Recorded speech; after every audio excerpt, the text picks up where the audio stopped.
Wakati huu sasa Mheshimiwa Daktari William Ruto ataingia kwenye greda ili kuweza kuvunja ardhi rasmi, ikiwa ni kumbukumbu kwamba siku ya leo amekwisha fika na majumba haya ya Bellevue Park hapa South Sea yataanzishwa rasmi. Anaingia sasa Mheshimiwa Daktari William Ruto, rais wetu, kwenye gari hili ili kuweza kuliendesha na hata kuvunja ardhi. Welcome, Your Excellency.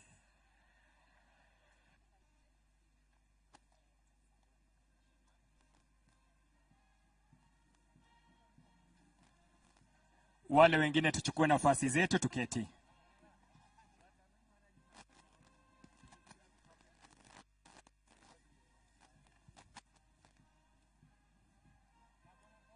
Mheshimiwa Rais anafunga mikanda kwa ajili ya usalama.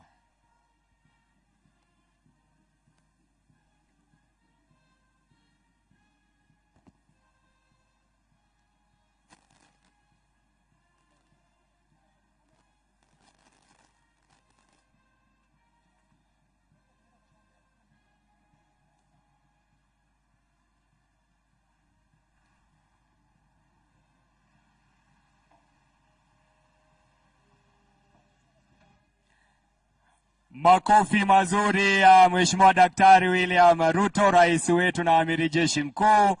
Tayari amekwisha vunja ardhi, ishara kwamba sasa majumba haya yatajengwa rasmi hapa Bellevue Park Residence Affordable Housing Project.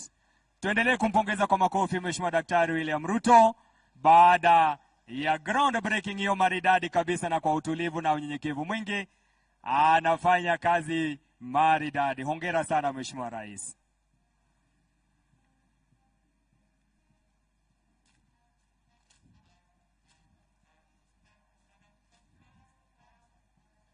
Anapiga na jembe la pili. Tumpongeze kwa makofi tena Mheshimiwa Daktari William Ruto, rais wetu, anapoendelea kuvunja ardhi ya majumba yetu hapa South Sea.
Tusimame tafadhali.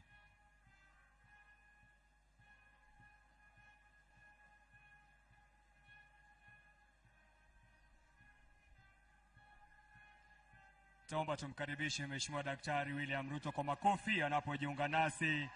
Karibu sana rais wetu. Shangwe na vigelegele kwa Mheshimiwa Rais.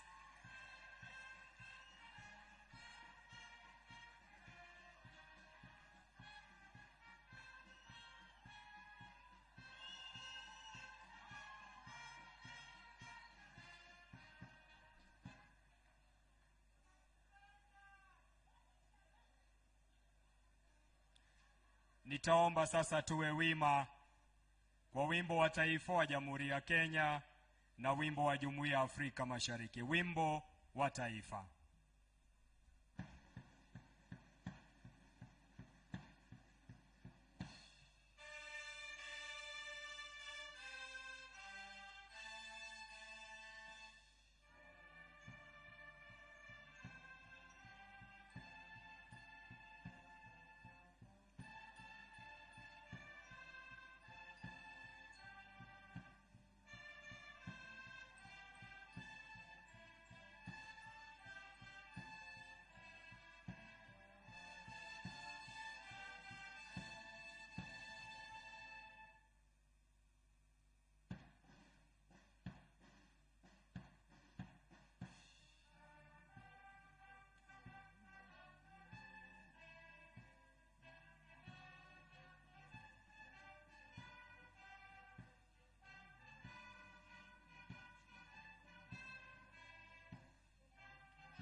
Nitaomba tusalie kimya,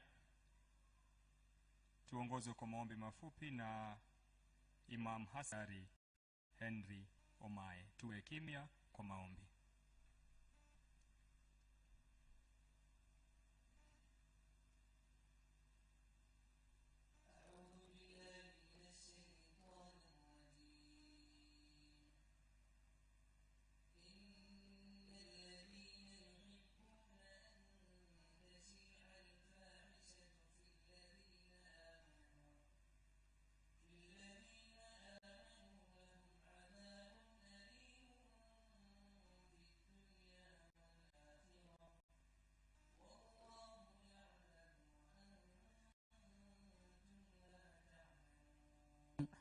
ولولا فضل الله عليكم ورحمته وأن الله رؤوف رحيم. Tunakuomba ewe Mwenyezi Mungu, muumba mbingu na ardhi, uibariki nchi hii yetu ya Kenya, uwabariki viongozi wote, uwajalie watekeleze majukumu yao ipasavyo. ربنا آتنا في الدنيا حسنة وفي الآخرة حسنة وقنا عذاب النار. وصلى الله على نبينا محمد وعلى آله وصحبه أجمعين والحمد لله رب العالمين.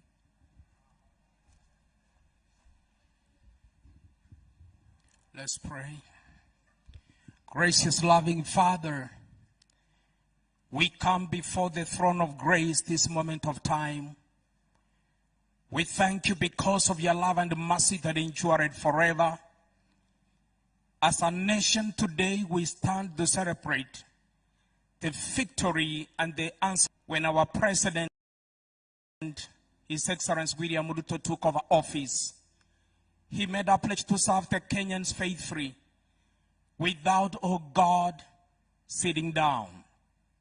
Today, this is one of the agenda that we are seeing, oh God, being accomplished as He's come to launch it.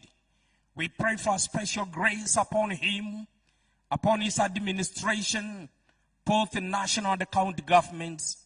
We thank you, Father, for all our leaders across the nation. And above all, we thank you for our development partners who are making this to be a reality. Thank you for this day, Lord. Continue granting us the peace as we serve in various capacities. This meeting, Lord, as we begin with you and end with you, for we ask this in the name of the Father, the Son, and the Holy Spirit with thanksgiving. Amen. Asante Mheshimiwa Rais kwa ruhusa yako, naomba tuketi.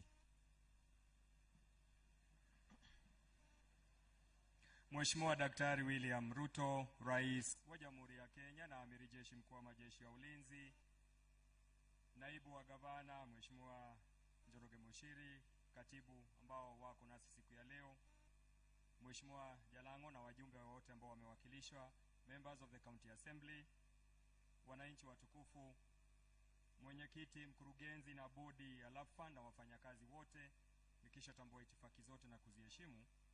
Mheshimiwa Rais, nikubalie nimwalike mkurugenzi Love Fund kwa dakika chache tu, Bwana David Koros, aweze kutukaribisha. Karibu sana.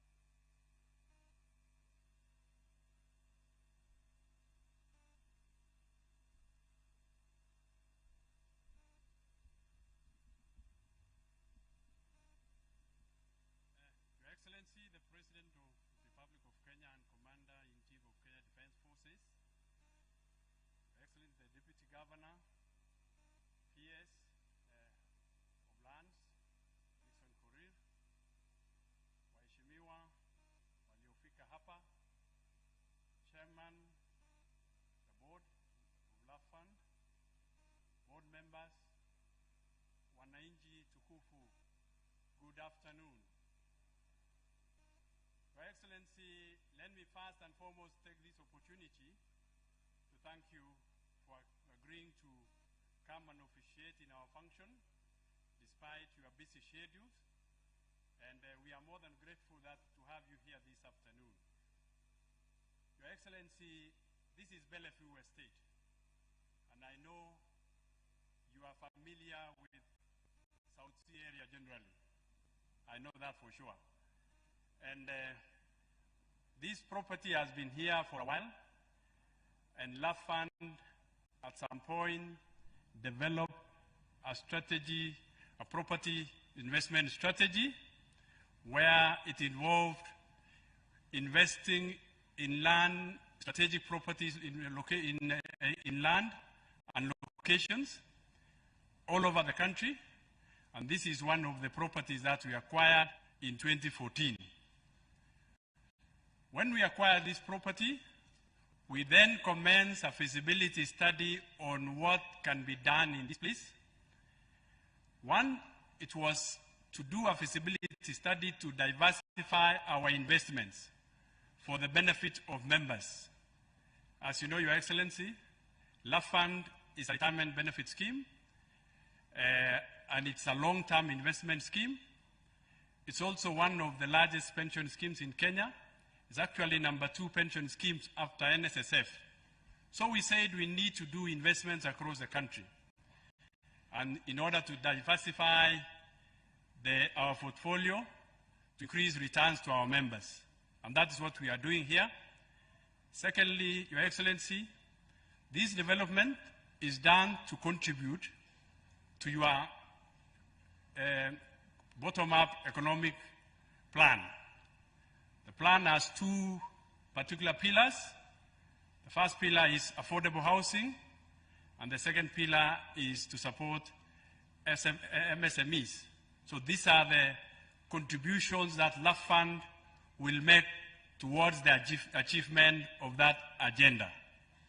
So, Your Excellency, I believe that we have a role as long-term, as a savings fund, to support government in long-term economic development. Because as you know, pension schemes have a long-term view. They invest for a longer period, maybe 30 years. And so as we develop this, we will be able to provide housing to Kenyans, especially, as I mentioned, the middle class, the young professionals who have come into work.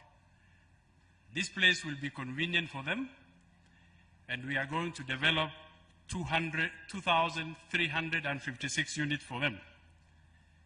Your Excellency, again, in this project that we are going to develop here, we will create 5,000 employment space vacancies for Kenyans, especially around this area of South Sea. So it will be a much welcome boost for the economy at this particular moment in time, when unemployment is actually a challenge. So this employment will be created, and I believe the young men from around here will be the first beneficiaries. So we'll also support other families in terms of indirect jobs and indirect employments that will come. We'll also utilize what we call 40% local content. We have agreed within the country and locally more so within Nairobi. That will include windows and what have you, and thanks, Your Excellency, for the standardization of windows and doors. All these Chuakali people will be able to supply. If you look at every unit, it will have not less than 4 doors. So that will be almost more than 10,000 doors, maybe more than 20,000 windows. So this will be a boost to the economy. So, Your Excellency, I think we pride ourselves in supporting your agenda to invest, wider scope to invest. So we'll be partnering with government agencies, for example, KMRC, to say that Kenyans can afford these mortgages. So I think, Your Excellency, we will play our role as Love Fund, and we have already played our role. We have done another development in another city, Kisumu City. We have done another 1,800 units, and it will be up for and ready for occupation within the next 1 year. So, Your Excellency, I don't want to take a lot of time. I know you've just been traveling and you've come in. So I want to end there by welcoming everyone, welcoming residents of South Sea. And South Sea, I also lived in South Sea and I know them, and I know this area very well. So Your Excellency, I want to say thank you, and you feel most welcome to be with us today. Thank you.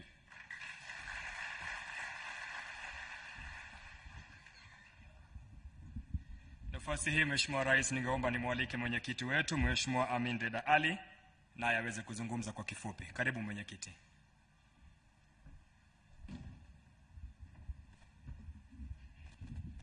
Thank you. Your Excellency, the President, Honorable Dr. William Samoei Ruto, the PS for Lands, Your Excellency, Deputy Governor, Nairobi, distinguished guests, ladies and gentlemen, it is with great pleasure that we gather here today to witness the launch of an exceptional and modern development by Love Fund, Bellevue Park Residences. Love Fund, being a retirement benefit scheme, has a responsibility of maximizing returns to its members, while at the same time contributing to the social economic development of our great nation, Kenya. The development has adopted a gated community model comprising of 2,356 housing units, complete with supporting communal and leisure facilities, which include retail center, health and wellness center, adults and children's swimming pools, kindergarten, indoor children's play area, and a jogging track. The project is expected to take a period of 36 months to completion. We invite all Kenyans to seize this great opportunity to invest in Bellevue Park Residences, which starts selling immediately. We thank our members and sponsors for entrusting us with their retirement savings, which have enabled us to put together this project. We thank the government for the continued support of the retirement benefits sector and Love Fund in particular, and specifically in providing all the requisite approvals for rolling out such a magnificent project. Your Excellency, your sacrifice to grace this occasion amidst your very busy schedule is greatly appreciated. This is a clear testimony of your unwavering commitment to improve the quality of living for Kenyans through provision of decent houses. Thank you. God bless Kenya. God bless Love Fund.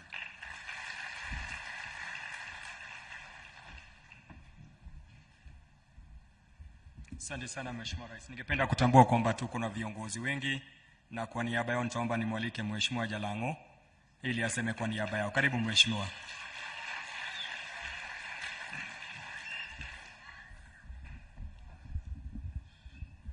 Asante sana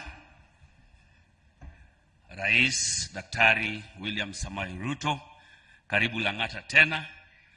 Hii ni mara ya 3 unakuja Lang'ata, saa hizi wewe ni mwana Lang'ata. Karibu sana. Kabla sijaongea, ningependa kumuita Mzee wa hapa, Abbas Khalif. Karibu. Asante. Abbas, asanteni sana. Asante sana. Abbas atawatambulisha ma-MCA wake wenye wako hapa, kisha nitarudi kuongea. Karibu Abbas.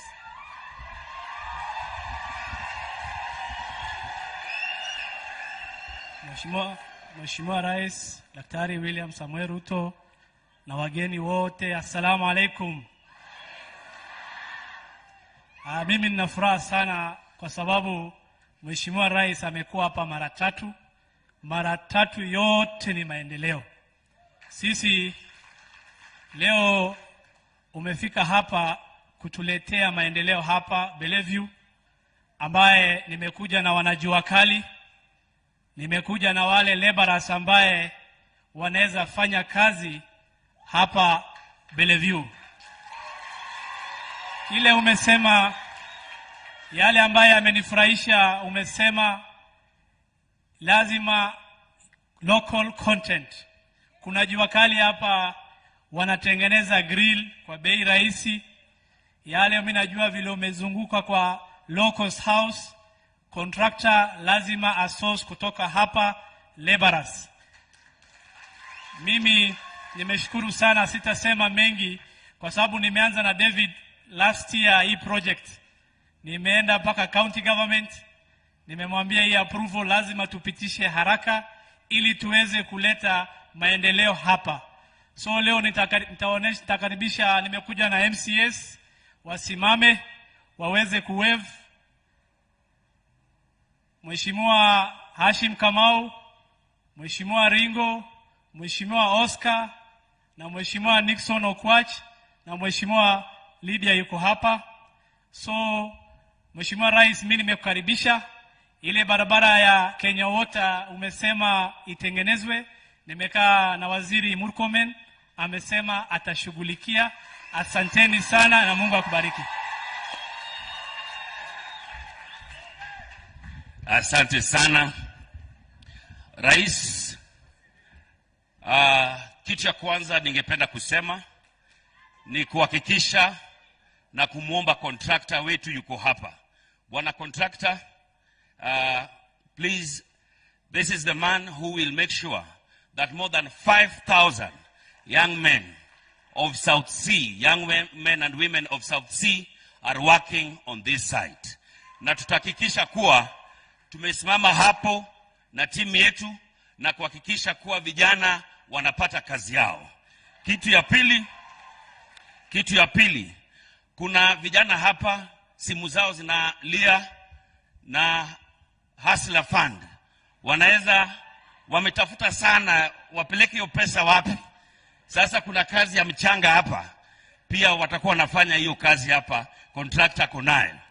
Kitu kingine tunataka kuuliza ni hawa jamaa wenye wanauza, wanaitwa Safe. Kuna jamaa anaitwa Mohamed na Patrick, wako wapi? Hao ndio wanauza hapa. Tunakuomba uchukue wasichana wetu warembo hapa kama 100 wazunguke hapa wauze hizo nyumba zote. Nasikia tayari mumeuza karibu nusu. Hizo zingine wachia wasichana wetu pia wauze jamani. Alafu kuna mambo ya kupikia watu hapa. Kuna wamama wangu wa plot 10 muko? Wamama wa plot 10 ndio watakuwa wanapikia watu hapa. Na hiyo ni kazi ya 44 months. Hata kama unapata 1,000 kwa siku, si ni sawa? Alafu sasa kuna site managers. Yaani hii kazi yenye itakuwa hapa, kuna kazi zaidi ya 5,000. Vijana wetu, wamama wangu, ndugu zangu, hakikisheni kuwa mumeingia hapa na tumefanya kazi. Kwa sababu Lang'ata sisi tumesema ni maendeleo peke yake. Si ndio? Watu wangapi wanasema ni maendeleo tu hapa ndani ya Lang'ata? Asante sana. Karibu sana Bwana Rais. Na tena nimeona rafiki yangu Korir pia yuko hapa na tunafanya naye kazi vizuri. Karibu sana ndugu yangu. Yeye tulishindana naye akakubali. Wengine pia wakubali kuwa mambo ya siasa iliisha. Sasa tuko ndani ya kazi sahihi. Mheshimiwa Rais, nimekuja na wabunge wengine hapa pia. Wabunge wenye wako hapa tafadhali simameni. Tuko na Mheshimiwa Kiborek, huyo ni MP wa Mogotio, yuko hapa na sisi hapa. Tuko na Women Rep wa Laikipia, Madam Kagiri ana represent Housing Committee ndani ya bunge. Tuko hapa, tuko wima, tumesimama na wewe na tutafanya kazi pamoja. Mungu akubariki, Mungu abariki Lang'ata. Asanteni sana. Asante sana. Thank you so much. Asante sana Mheshimiwa Jalas. Mheshimiwa Rais, nikubalieni mwalike katibu wetu Mheshimiwa Nixon Koril aseme machache na akukaribishe.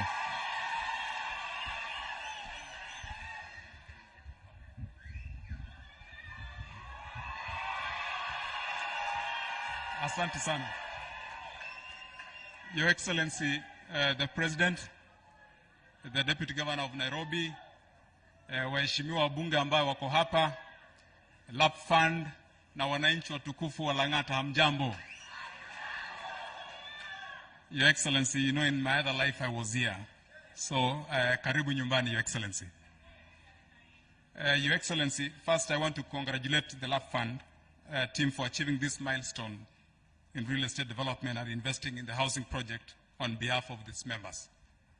Your Excellency, the government remains committed to partnering with both local and international investors to support the long-term growth of the real estate sector. This commitment is underscored by the reforms that we have championed in the affordable housing program and the general housing sector. We are keen on ensuring that we facilitate provision of housing to all Kenyans, and as we launch this project, we recognize that this development is a true testament that pension fund and state agencies and other private sector can play a significant role in supporting and the creation of well-planned housing development that integrates social infrastructure and amenities. We are encouraging investors to partner with us to develop homes for Kenyans. For those investors who develop on their land units that have an affordable component with pricing guidelines within the range of 50,000 per square meter, we are able to extend a tax incentives, support the facilitation of approvals, support with the development of bulk infrastructure and access to Boma Yangu for sales effort. So I want to encourage LAP Fund that part of this housing should be put within this category so that even the young Kenyans who will be working in this construction site can be able to afford this house. So that Mheshimiwa Jalango is saying not only we are not only saying that these Kenyans should be given opportunity, young people should be given opportunity to work here, but we also want to encourage LAP Fund that those who are working here, because I am told the cheapest house will be costing around 2.9 million shillings, 2.5 million shillings. Therefore, if you allow these Kenyans to do a deposit, then at the end of the construction, part of the people will be working here as constructors, fundis will be able to afford these houses and become homeowners. As I conclude, I cannot overemphasize the importance of collaborative efforts in solving development challenges in the lands and housing sector. Working together in one accord will achieve great strides in housing citizens with dignity. Your Excellency, in Langata alone, as part of the affordable housing, we have some of the projects that we have been advertised, which are within Langata, like the West Park Police Station, which is still within Langata, Your Excellency. Next to the Harris, we have land that is available. Here in South Sea, Your Excellency, when I was a member of Parliament, there was a land that was supposed to be grabbed that belonged to police just next to where we are, which we managed to stop. And luckily, Your Excellency, now I am the PS for lands, and I've ensured that that land remains a public land and it cannot be taken by the private sector. Such land is available, Your Excellency, so that we can be able to launch such programs and ensure that we can build more houses for the police and for the members of the public. Your Excellency, I want to take this opportunity now before I invite the President, I want to invite the Deputy Governor to represent the Governor to make his remarks, and therefore invite the President. Thank you very much.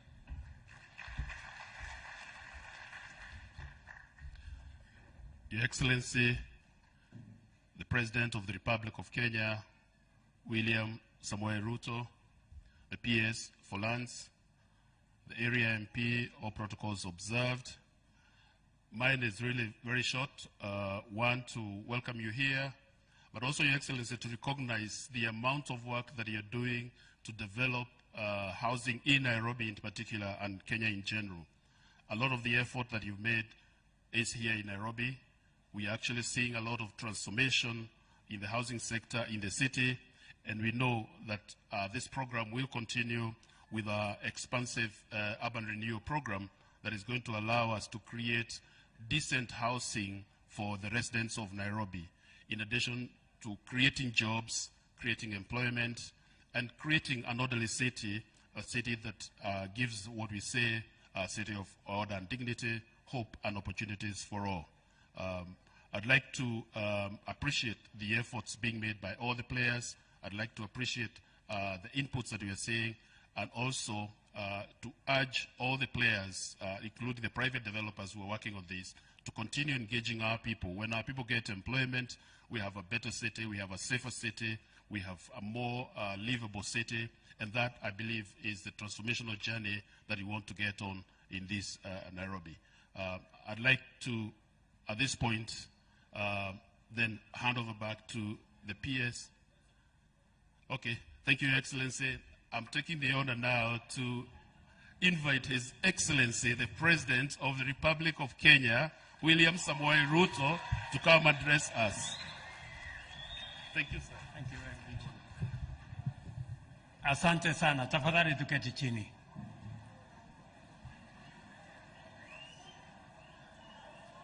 Bwana Deputy Governor wetu wa jiji la Nairobi, Principal Secretary, mjumbe wetu Bwana Jalash, wabunge mlio hapa, MCA wetu Mungwana hapo Abbas, na mwenyekiti wa Lap Fund na kamati yako, ndugu wananchi wa Nairobi na Lang'ata, hamjambo.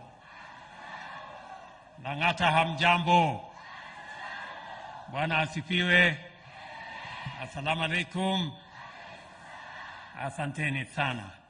Kwanza mimi nataka nichukue nafasi hii nimshukuru Mungu kwa kupatia nafasi tufike hapa leo Lang'ata, hapa Bellevue, katika jiji yetu ya Nairobi kwa shughuli hii ya muhimu. Tumekuja hapa kuanzisha ujenzi wa nyumba 2,000 na karibu 350.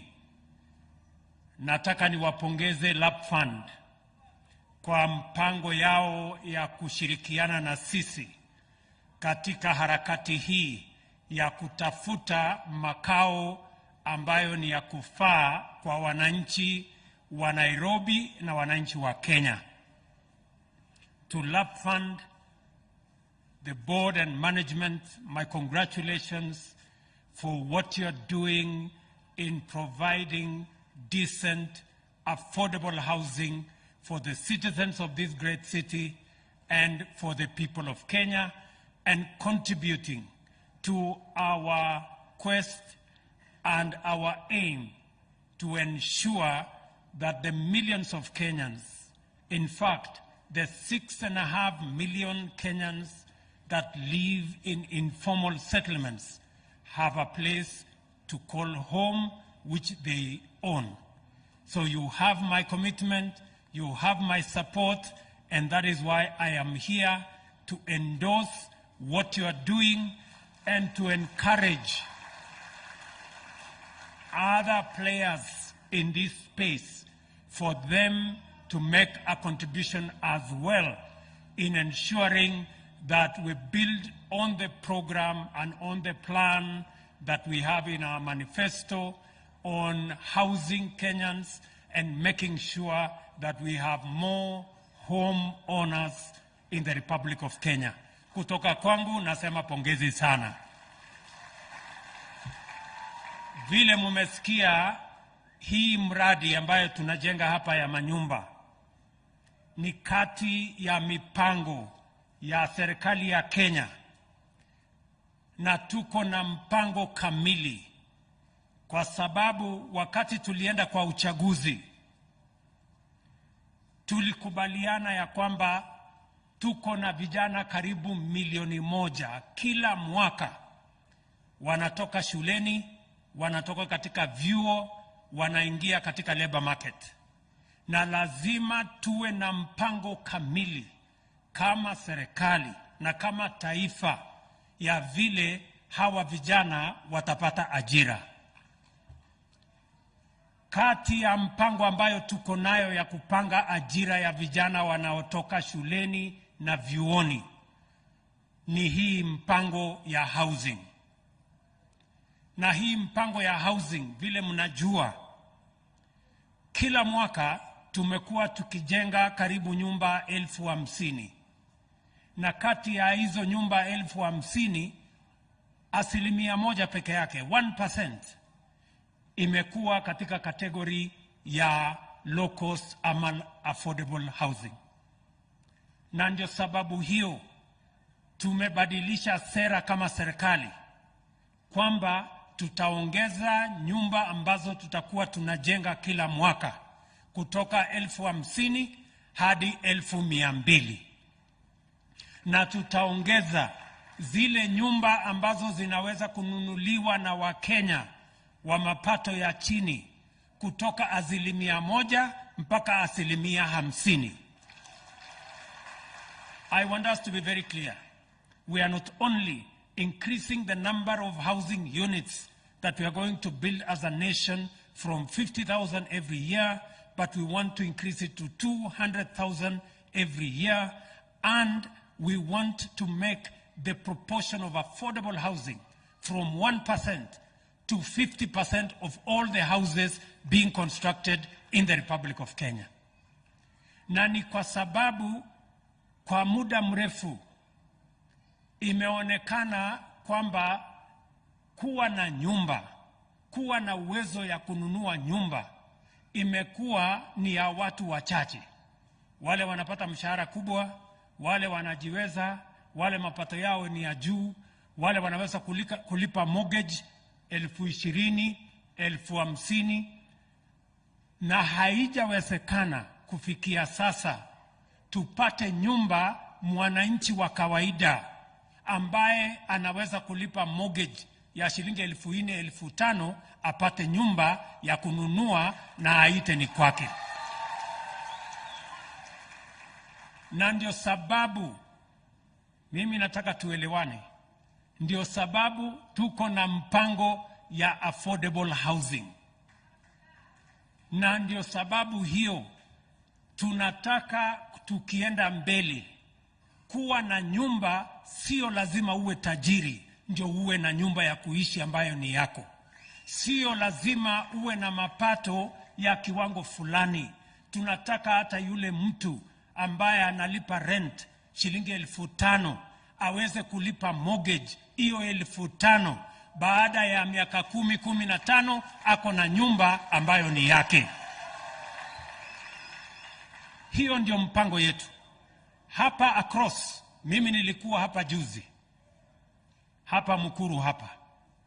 Pale tunajenga nyumba saa hizi ambayo mwananchi wa kawaida wa hapa Mukuru ataweza kulipa shilingi 4,600. Baada ya miaka 15 nyumba hiyo itakuwa nyumba yake. That is where we are going with housing. Tunaelewana jameni? Mimi nataka tuelewane kama Wakenya ya kwamba kuwa na nyumba ambayo unaweza kuita ni yako, sio lazima mapato yako iwe ni wa kiwango ya shilingi 20,000, 1,100, 1,200. Hata mwananchi wa kawaida, hasla wa kawaida, anawezekana apate nyumba, anaweza kulipa kwa bile bei anaweza, na aite nyumbani kwake baada ya miaka 15. That is where we want to take our country. Tunaelewana jameni? Na ndio tumesema katika hiyo mpango tuko na mpango sasa ya housing fund. Na tumesema katika hiyo mpango ya housing fund, na mimi nataka wale ambao ni wadosi, especially wale ambao wana represent wafanyikazi, tuelewane vizuri. Tumesema ya kwamba kila mwezi mfanyikazi atoe 3%. Na pia tajiri wa mwenye ameajiri huyo mfanyikazi atoe 3%. Na hiyo pesa 6% itakuwa mali ya mfanyikazi. That is how we begin. Tunaelewana jameni? Kama wewe kama mfanyikazi unatoa 1,000, yule ambaye amekuajiri atatoa 1,000, iwe 2,000. Na hiyo 2,000 sio pesa ya tajiri, sasa ni pesa ya mfanyikazi. So instantly, before even you begin, every contributor, you double your money before you begin by making sure that you force your employer to make a contribution towards the purchase of a house that you will call home. Tunaelewana jameni? Na ndio mimi nataka niwaulize, kama wewe ni mtu ambaye unawakilisha wafanyikazi, na wewe hutaki huyo mfanyikazi awe na nafasi ya kuwa na nyumba. Hutaki huyo mfanyikazi apatiwe na tajiri wake pesa ya kununua nyumba yake. Wewe unawakilisha mfanyikazi ama umenunuliwa na tajiri utetee haki ya tajiri badala ya kutetea haki ya mfanyikazi? Sijui kama tunaelewana, my friends. Tunaelewana? So mimi nataka ndio, kwa sababu hii maneno lazima tuambiane ukweli kama Wakenya jameni. Kwa sababu tusipoambiana ukweli tutakwama. Tunaelewana? So mimi nataka tuelewane hivi. Tunasema njia ya kuhakikisha ya kwamba mwananchi wa kawaida anaweza kupata nyumba atanunua kwa bei ambayo inatoshana na mapato yake, shilingi 4,000, 5,000, na baadaye awe na nyumba ambayo anaita ni yake, ni kuhakikisha ya kwamba tunafanya pamoja. Kwa sababu wewe, nimesikia watu wengine wakisema mimi niko na nyumba, mimi niko na haja gani na kucontribute. Wewe uko na nyumba kwa sababu uko na kazi. Yule ambaye hana kazi ni Mkenya pia, na hiyo kazi uko naye sio kwamba wewe ni special, ni kwa sababu tu wewe umepata bahati ya kuwa na hiyo kazi. Hata yule ambaye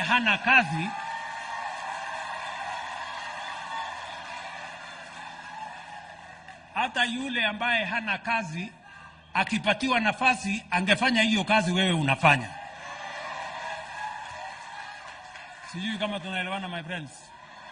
So kama umebahatika umekuwa na kazi, usimdharau yule mwingine ambaye hana kazi.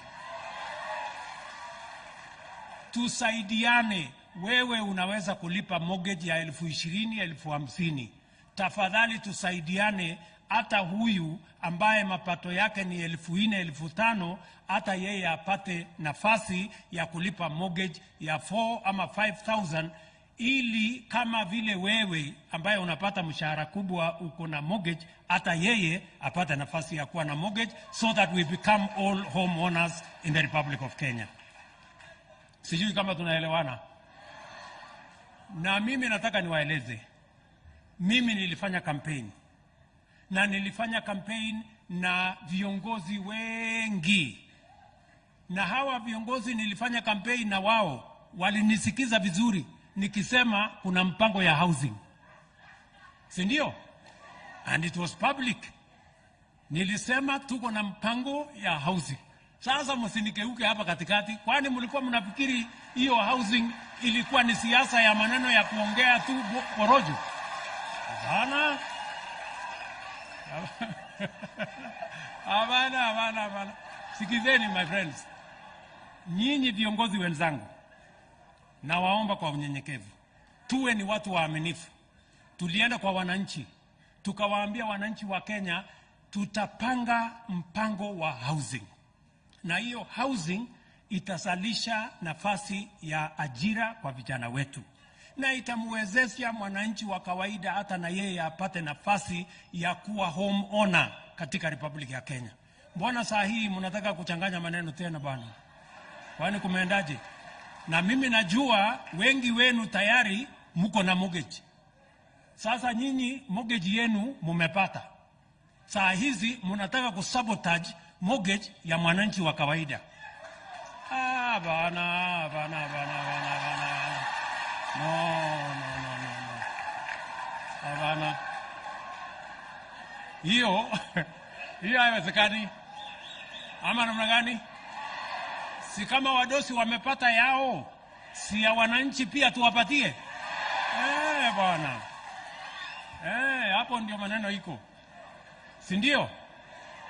So mimi nataka niwaulize tafadhali, every leader, every member of parliament and MCA saa hii wako na mortgage, si ndio? Sasa tafadhali, sasa tupange mortgage ya hawa mahasla pia,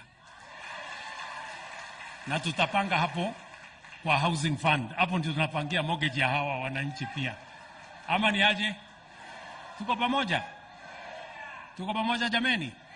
Kwa sababu tunataka kuhakikisha ya kwamba tunaweka pesa zetu pamoja so that we can create the opportunity for ordinary citizens to also have an opportunity to get mortgage. And my good friends, we went to the campaign, we went everywhere. Tuliwaambia wananchi tutakuwa na mpango ya housing, na hiyo mpango ya housing itazalisha ajira na itapatia wananchi nafasi ya kuwa home owners katika Republic of Kenya. Mimi nataka niwaambie hivi, tafadhali tuache siasa kidogo kidogo hii ya mashindano, tupange maendeleo ya taifa letu la Kenya.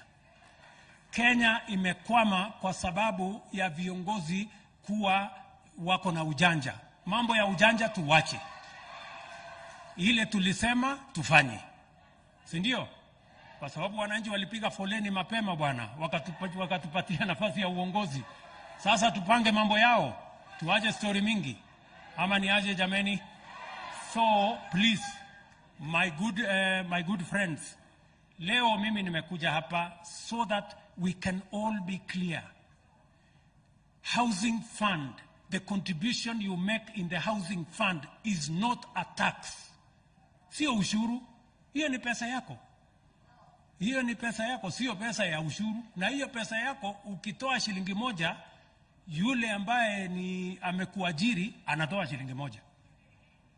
Ndio, na hiyo pesa yote inakuwa pesa ya mwananchi. Alafu ndio tunapanga vile hawa wananchi. Nimesikia watu wakisema sasa hii pesa itakuwaje? It is the shillings that will become thousands, and that will become millions, and that will become billions, and that's the money we are going to use to build affordable housing. Na tumefanya mambo matatu tayari. Jambo la kwanza, tatizo kubwa kwa mambo ya mwananchi wa kawaida kuwa na nyumba ni kwa sababu hawezi kulipa ile gharama ya ardhi. Si ni kweli? Plot kupata hapa si ngumu. Lakini sasa hapa Mukuru, plot hapo tumetoa kama serikali free of charge. Tumefanya ushirikiano na counties 41 tayari wametupatia shamba for free ya kujenga manyumba ya wananchi wa kawaida. We already have 4,000 acres in the Republic of Kenya in different counties ya kujenga, ya kufanya mpango wa affordable housing. Jambo la kwanza. Jambo la pili, tumeondoa ushuru kwa mambo yote ambayo itatumika kwa affordable housing. Jambo la tatu, tumestandardize ile products yote, kama ni madirisha, kama ni milango, kama ni hinges, kama ni ile mambo yote inahitajika, all the products we have standardized ili tuhakikisha kwamba they can be produced en mass and we can reduce the cost of construction of affordable housing. And number 4, tumekubaliana na World Bank, tumekubaliana na Africa Development Bank ya kwamba watasupport wananchi wale watakao tafuta mortgage beyond what the citizens can put together so that they can afford houses. This is a program, it is a program that we cannot afford to fail to do. Tunaelewana jameni? Nafasi ya kuzalisha ajira, si mmesikia hapa? Imetangazwa hapa kutakuwa na ajira ya watu 5,000. Hapa Nairobi kama tutakuwa tunajenga nyumba 50,000 kila mwaka, hii Nairobi tutakuwa na nafasi ya karibu ajira 250,000, 300,000 ya vijana wa Nairobi. Kama ni nyumba 200,000 kwa Kenya, tutakuwa na nafasi ya ajira ya Wakenya karibu 1,000,000 kila mwaka katika taifa letu la Kenya. We must be deliberate, we must be intentional about creating jobs for the millions of young people who are leaving our schools, our colleges, our universities, and make sure that we have opportunities for them to work and for them to get employment. It is an existential imperative for us as a nation. We must have a plan. Tunaelewana jameni? So mimi nawauliza, hapa mmesikia kutakuwa na watu wa jua kali watatutengenezea madirisha, watatutengenezea milango. Hapa kutakuwa na watu wenye watatuuzia mchanga, watatuuzia mawe. Kuna hapa watatuuzia chakula, wale wa mama wa plot 10 hapo watatuuzia chakula. Hapa tuko na warembo wataanza kufanya marketing ya hizi manyumba hapa kutakuwa na mafundi, kutakuwa na masons, kutakuwa na carpenters, kutakuwa na electricians, kutakuwa na wale wengine wote mafundo wa aina mbalimbali. Hiyo harakati yote ni kupatia nafasi kila Mkenya aweze kuchangia katika kupeleka taifa letu la Kenya mbele, na kila Mkenya apate riziki ili tuweze kwenda mbele kama taifa. Tumekubaliana jameni? Mnasema tunaenda hii barabara pamoja ama mnataka watu watuchukue lukumba? Tunaenda pamoja? Tunaenda pamoja? So mimi nataka tuelewane vizuri. We have the housing fund unlocks great potential for us. It is the avenue for ordinary people to have access to a mortgage and to have access to a house that is affordable. It is the opportunity for us to provide employment for the millions of young people leaving our institutions of higher learning. It is an opportunity for us to expand our industrialization in the area of construction products, construction material, from steel to cement to doors to hinges to windows and the whole scope. This is the opportunity we have for us to move our country forward, and I want to ask for the understanding of all of us so that we can move together. Tumekubaliana jameni? Tuko pamoja? Na mimi nitazidi kueleza. Kwa sababu hii ni mpango bana, unajua nilichaguliwa kufanya hii kazi. Na hii kazi lazima nifanye na bidii. Tumekubaliana? Tumekubaliana? Vile tumekubaliana ya kwamba mambo ya uchaguzi si tulimaliza. Sasa nafasi hii sio ya viongozi na vyeo na sikutafuta sijui nini.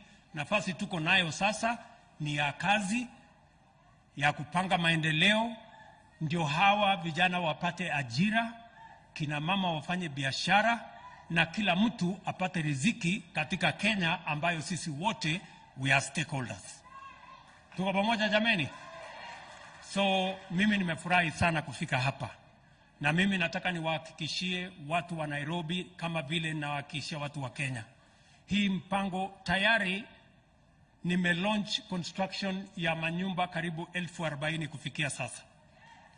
Nitarudi hapa Makongeni hivi karibuni kulaunch another 20,000 units. Nitarudi Lang'ata hii. Mumesikia tuko na mpango ya hapa Lang'ata.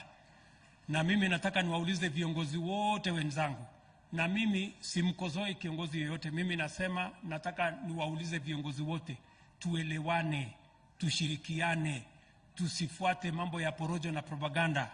Tuhakikisha kwamba wananchi wanasonga mbele pamoja. Kabisa. Basi nafikiri tuko pamoja. So mimi sitaki kusema kuzidi hapo. Nataka niwaambie ndugu zangu MCAs, asanteni sana kwa kutusaidia katika hii mradi. Asante sana for the approvals. Wale wa hapa Nairobi. Tumepata ushirikiano mzuri sana na County Government ya Nairobi na County Assembly ya Nairobi katika hii mpango yetu ya affordable housing. They have been ready to work with us to make the approval process smooth and clear. Mimi nataka niwaulize wale wengine wote, tushirikiane, tufanye hiyo kazi pamoja, ndio tupeleke taifa letu la Kenya mbele. Na mimi nataka niseme nikiwa nasema ya mwisho. Niwaeleze, my friends, sisi wote tulienda kwa uchaguzi. Tukapeleka mipango yetu kwa wananchi. Katika hiyo mpango tulipeleka kwa wananchi, tuko na mpango ya locust housing, tuko na mpango ya NHIF, tuko na mpango ya MSME, tuko na mpango ya digital superhighway, tuko na mpango hiyo ya housing. Na mimi nataka niwaambie, manifesto tulioandika na tukauzia Wakenya na wakatupigia kura, sio gazeti ya kuvunga nyama, ni sera ya kuendesha serikali. Sijui kama tunaelewana bwana. So tafadhali. So naamini ya kwamba tutashirikiana namna hiyo. Mwisho kabisa, contractor, wewe umesikia mambo ya watu wa hapa Bellevue na watu wa South Sea hapa. MCA ameongea, mjumbe ameongea. Amesema ile kazi yote ambayo unataka ifanyike hapa, tuko na vijana ambao wakufanya hiyo kazi. Maneno ya kutoa watu sijui dunia gani kulete huku, hiyo ni marufuku. Hii kazi yote ndio ifanywe na watu wa Nairobi hii, na ifanywe na vijana wa hapa. Tuhakikisha kwamba kila kijana anapata nafasi ya ajira, anapata nafasi ya kupata mapato. So mjue, si tulisema kazi ni kazi? Ama tulisemaje? Si tulisema mboka ni mboka? Hatuko pamoja. So asanteni sana. Mjue mimi nawapenda sana, na mimi nawatakia heri, nawatakia baraka ya Mungu, na tutaonana hivi karibuni. Thank you very much and God bless you. Asante. Nitaomba Mheshimiwa Rais kusalia kwenye jukwaa. Tutapiga picha mbili kwa ruhusa yako Mheshimiwa Rais. PS wetu, mwenyekiti na CEO, tafadhali kwa picha moja.